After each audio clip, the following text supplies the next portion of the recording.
Meus irmãos, a paz do Senhor Jesus Cristo, vos saúdo todos na graça e na paz do Senhor. Que Deus venha abençoar a tua casa, a tua vida e a tua família. Querido, por bondade e misericórdia, eu sou o pastor Roberto. Que Deus possa estar com as mãos estendidas em direção ao seu lar. Estou com a Bíblia nas minhas mãos e eu tenho uma palavra para o teu elevo espiritual, registrada no Evangelho de Jesus Cristo, escrito por Mateus, Evangelho de Jesus Cristo, escrito por Mateus, no capítulo 24, Evangelho de Jesus Cristo, no capítulo 24, que a palavra de Deus diz assim: E quando Jesus está saindo do templo, aproximaram-se deles os seus discípulos, para lhe mostrarem a estrutura do templo. E Jesus, porém, lhe disse: Não vede tudo isso? Em verdade vos digo que não ficará aqui pedra sobre pedra que não seja derrubada. E estando assentado no Monte das Oliveiras, chegou-se eles, os seus discípulos em particular, e disseram: Senhor, dize-nos quando essas coisas e qual o sinal da sua vinda e o que irá acontecer no final do mundo. Querido, essa passagem é uma passagem escatológica. Jesus aqui está falando sobre a escatologia. Pastor, o que é escatologia? Escatologia é estudo dos últimos dias ou dos últimos tempos. Os discípulos chegam em particular em direção a Jesus e começam a mostrar o templo de Salomão. O templo de Salomão foi uma coisa de primeiro mundo naquela época, porque as paredes eram toda revestida de ouro. As paredes do templo de Salomão era toda revestida de ouro, porque Salomão recebia presente quilos e mais quilos de ouro. E ele teve cuidado de fazer o templo de Salomão todo bem ornamentado em ouro puro. E quando os discípulos ficaram maravilhados com aquele templo, simplesmente Jesus disse: olha, está vendo esse templo bonito, esse templo formoso? Não ficará aqui pedra sobre pedra que não vai ser derrubada. E os discípulos, ainda atônitos com aquela resposta de Jesus, os discípulos chamam Jesus no particular e perguntam o que iria acontecer no final do mundo e qual seria o sinal da sua vinda. E Jesus responde para os discípulos desse jeito. E Jesus respondendo disse: Acautelai-vos que ninguém vos engane, porque muitos virão em meu nome, dizendo eu sou Cristo, e enganarão a muitos. E ouvireis de guerra e de rumores de guerra. Olhai, não vos assusteis, porque é mister, que quer dizer, é necessário que tudo isso aconteça, mas ainda não é o fim. Porquanto se levantará nação contra nação, reino contra reino, haverá fomes, peste, terremoto em vários lugares, mas todas essas coisas são o princípio das dores. Então vos hão de entregar para seres atormentados, e matar-vos-ão, e serão odiados de todas as pessoas por causa do meu nome. Nesse tempo, muitos serão escandalizados, trair-se-ão uns aos outros, e uns aos outros se aborrecerão, e surgirão muitos falsos profetas, e enganarão a muitos. E por se multiplicar a iniquidade, o amor de muito se esfriará. Mas aquele que perseverar até o fim será salvo. E esse evangelho do reino será pregado em todo mundo, em testemunho a todas as pessoas, e então virá o fim. Querido, nesse sermão escatológico, no qual o Senhor Jesus alertou os seus discípulos, porque os discípulos ficaram curiosos qual seria a resposta de Jesus a respeito do fim do mundo. Eles começam mostrando o templo de Salomão, que era uma coisa linda de se ver. Jesus disse que não ficaria pedra sobre pedra que não seria derrubada. O que aconteceu? No ano 70 depois de Cristo. Antes de Cristo, melhor dizendo, no ano 70 antes de Cristo, Herodes o Grande derrubou todo o templo de Salomão. A palavra de Jesus se cumpre, né? Porque ele é fiel em suas palavras, e as suas palavras jamais ela volta vazia. E quando eu vejo os discípulos indagando, Jesus mais uma vez em particular chama Jesus no canto e começa a perguntar que sinais seria da sua vinda e como seria o final do mundo. E Jesus começa a enumerar muitas coisas escatológicas que iriam acontecer.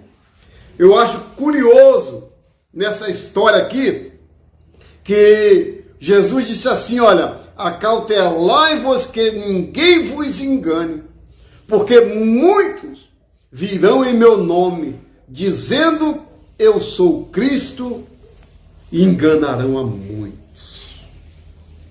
Meu irmão, olha para cá. Quantos falsos Cristo apareceu no século 20 e nesse século 21 que estamos vivendo?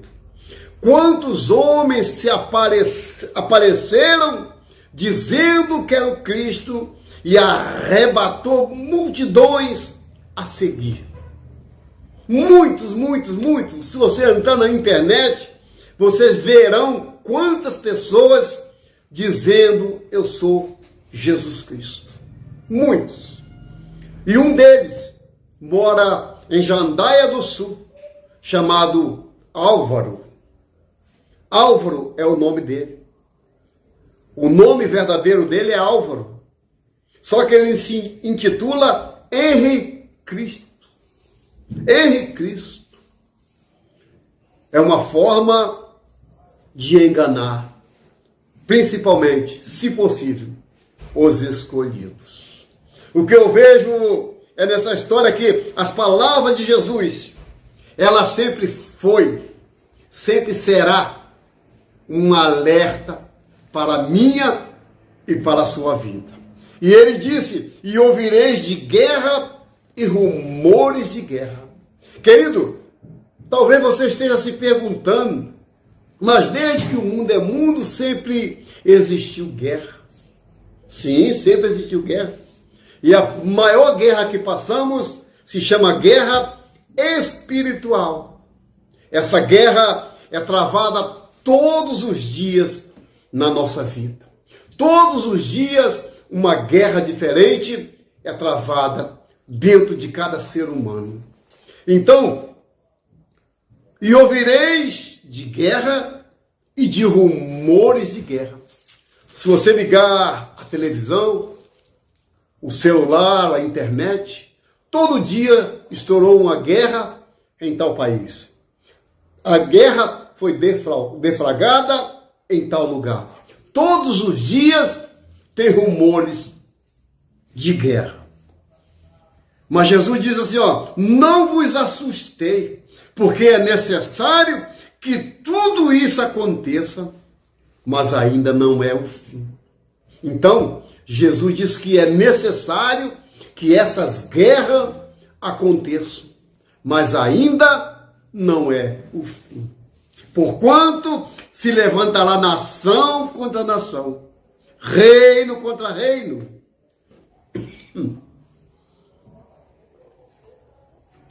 Todo dia surge uma nação diferente, se degladiando, como se vivesse em uma arena, como se quisesse ser melhor do que a outra nação. Então está dizendo, Jesus nos alertando, levantará nação contra nação e reino contra reino. Haverá fome, peste, terremoto em vários lugares. Fome. Fome sempre existiu.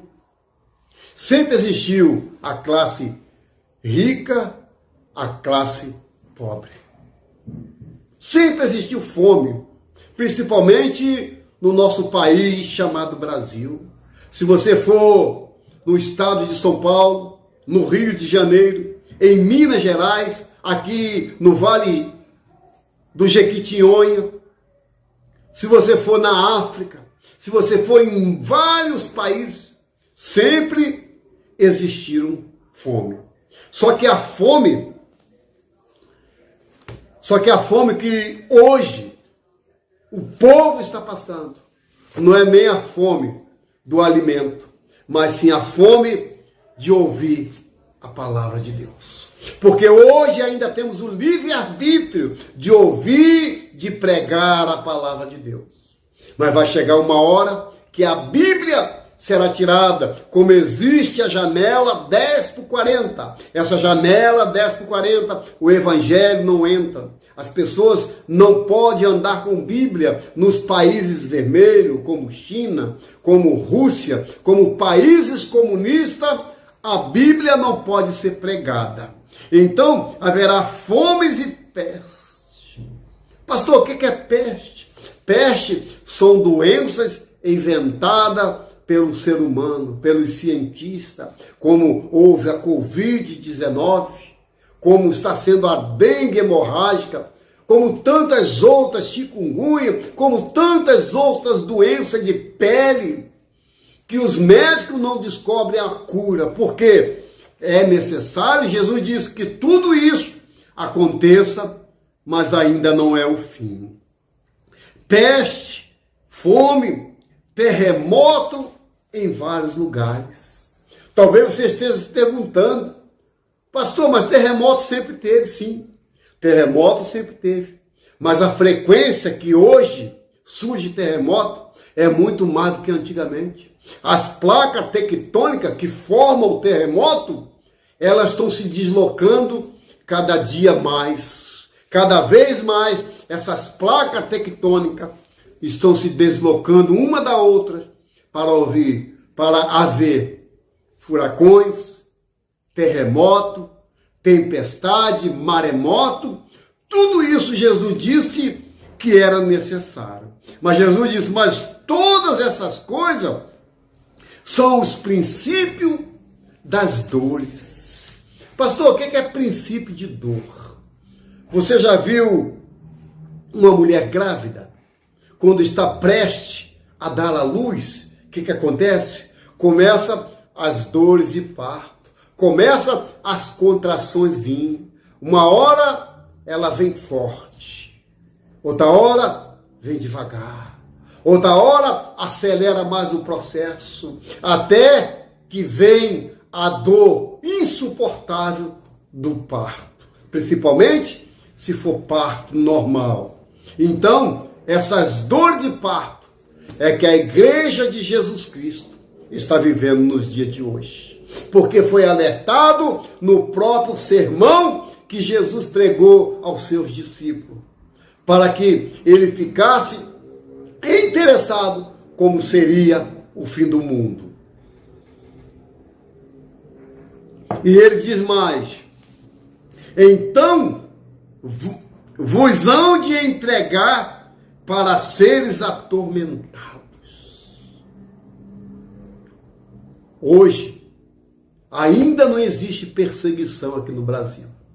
Há muitos países que as pessoas são queimados vivos por não processar a fé nos deuses que eles têm. Eles morrem, mas não negam o nome de Jesus. Eles são esfolado vivo, queimado à praça pública, mas não nega o nome de Jesus. Matar-vos-ão e sereis odiado de todas as pessoas por causa do meu nome. Isso aqui é interessante. Você sabia que nós, que somos protestantes, que protestamos a palavra de Deus, nós somos odiados por muita gente, principalmente pelos domésticos da nossa casa. Porque aquele que deveria nos ajudar, nos apoiar, nos dar as mãos, nos incentivar a palavra de Deus, são os primeiros a dizer: ah, esse aí eu conheço. Ah, esse aí foi terrível. Ah, esse aí viveu a vida assim, assim, assim. E hoje dá uma de Bíblia, dá uma de crente. Serão odiados de muita gente. Você sabia, por causa do nome de Jesus, as pessoas te olham atravessado? Você sabia que por causa do nome de Jesus, as pessoas não levam fé em você? Qualquer coisa te acusa. Qualquer coisa é motivo de acusação, simplesmente por causa do nome de Jesus. O mundo carrega uma tonelada sobre as costas. Mas se você carregar um mosquito nas tuas costas, é sinal de zombaria. Tá vendo? É crente. Tá vendo o que está acontecendo? Só porque você professa a fé em Jesus Cristo. Ele disse que serão odiados de todas as pessoas. Pessoas que poderiam nos ajudar. Se você chegar para pedir R$1, as pessoas dizem na tua cara que não tem. Mas quando as pessoas morrem, mas quando as pessoas estão sendo veladas, as pessoas querem enterrar enterro, querem fazer vaquinha, ou seja, não dá R$1 para que teu sonho seja realizado, mas paga 7, 8 mil para um funeral. Isso é muito forte, meu irmão. Isso é muito forte. E diz, nesse tempo, muitos serão escandalizados e trair-se-ão uns aos outros se aborrecerão, e surgirão muitos falsos profetas e enganarão a muitos. No livro de Paulo, escrevendo a Timóteo, ele disse assim, sabe, porém, que nos últimos tempos sobrevirão tempos ou dias trabalhosos. Haverá homens amantes de si mesmos, soberbos, presunçosos, blasfêmios, desobedientes a pais e mães. Esse é o tempo que estamos vivendo nos dias de hoje. E surgirão muitos falsos profetas. Quantos falsos profetas? Olha, leva isso para sua casa, leva sal, leva isso, leva a terra de Israel, leva a areia do deserto, leva a folha disso, rosa daquilo. Muitos falsos profetas, que de Bíblia não tem nada.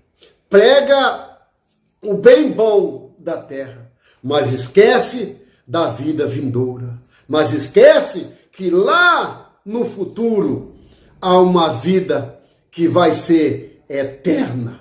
E essa vida eterna, tanto será no céu, uma vida eterna com Deus, ou uma vida eterna com quem você está servindo. Se você está servindo a Deus, você vai para Deus. Se você estiver servindo a outros deuses, aí segue o seu juízo. E nesse juízo, não adianta mais tentar voltar, porque segue o curso da sua história.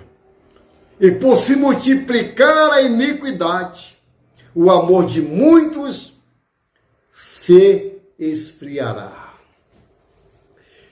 Esse aqui é terrível, o amor de muitos. O que a gente vê nos dias de hoje? É estupro coletivo. Um homem, 5, 6 jovens, estuprando apenas uma moça, uma menina. Pais estuprando o filho, como eu vi esses dias aí no jornal.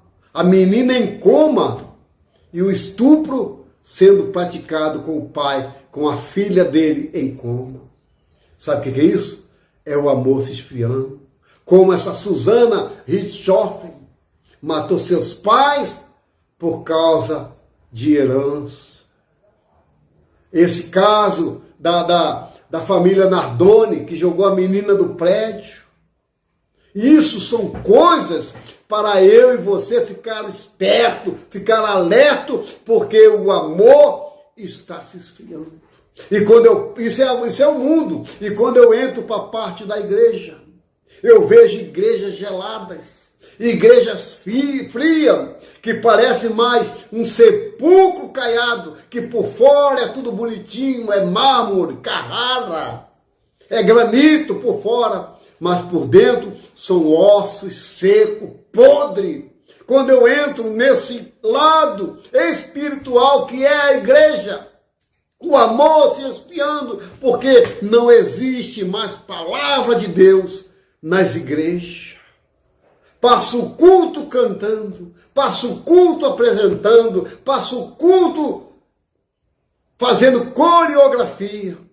Quando chega na hora da palavra de Deus, o amor se esfria. Vão para fora, beber água, para a cantina, para ficar de bate-papo. Enquanto o que salva, o que cura, o que liberta é a palavra de Deus. Eles não querem ouvir. Como diz o apóstolo Paulo, tem comichão nos ouvidos. Porque o Deus desse século, que é Satanás, cegou o entendimento do povo para que não veja a glória de Deus sendo revelada. Estamos caminhando para o fim, meu irmão. E surgirão muitos falsos profetas, enganarão a muitos. E por se multiplicar a iniquidade, o amor de muitos se esfriará. Mas Jesus nos dá uma boa notícia. E essa boa notícia eu quero te dar agora.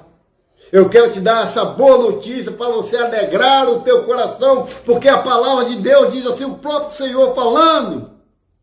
Mas aquele que perseverar até o fim será salvo. Aquele que perseverar, aquele que ficar firme, aquele que ir até o final sem negar o nome de Jesus, porque o importante não é como você começou, o importante não é como você está no meio da tua caminhada, o importante é você chegar lá no final com todas as suas forças, dizendo, Senhor, eis-me aqui, Senhor, muito obrigado, porque eu suportei muitas coisas por amor ao teu nome, Senhor, eis-me aqui. Você está entendendo esse mistério? Mas aquele que perseverar, olha, pastor, como é difícil perseverar nos dias de hoje. Porque a tecnologia, porque a facilidade das coisas está nua e patente diante dos nossos olhos.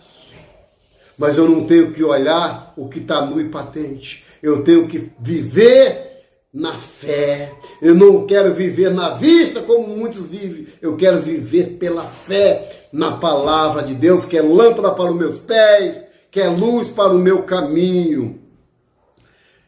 Mas aquele que perseverar até o fim, temos que ser perseverante nas tribulações. Temos que ser perseverante naquilo que eu quero.